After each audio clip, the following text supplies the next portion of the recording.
To his friend Cerialis, you asked me to recite my speech to a number of friends.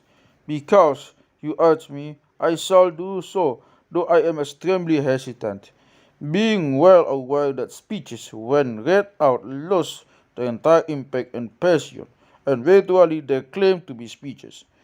This is because what usually recommends and unites them is the assemblage of judges, the gathering of advocates, the prospect of the outcome, the repute of the several participants, and the divided support of the party audience.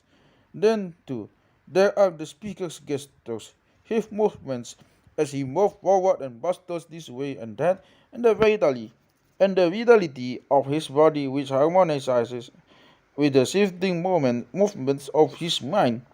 This explains why people who perform sitting down, though still possessing for the most part of the same abilities as when they are standing, as weakened and weighed down by the very fact that they are seated.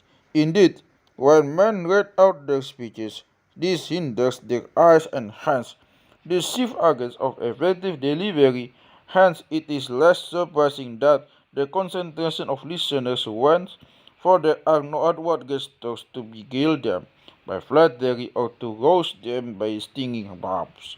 Then, too, the speech under discussion is combative and, so to say, argumentative. Nato has also conditioned to believe that people should take the same pains to listen as we have taken to compose. Yet, how few right-minded listeners are there who do not get greater pleasure from mellifluous and resounding utterance than from that which is dry and compressed.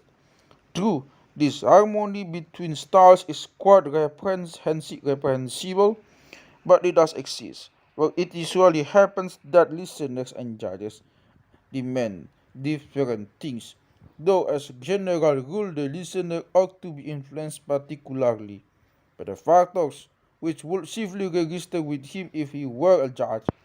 This is, however, possible that, in spite of these difficulties, the new approach may lend charm to the written version. New that is with us, for the Greeks have something not at all dissimilar, though from a different viewpoint. It was the custom to review laws with their maintained whereas to preview legislation by comparing them with other laws, and in the same way I had to argue that my demands were in keeping with the law of extortion by arguing from the law itself and from others. Though this approach is far from attractive to the ears of inexperienced listeners, it ought to win favor commensurately greater in the eyes of the learned as it wins less in the eyes of the ignorant.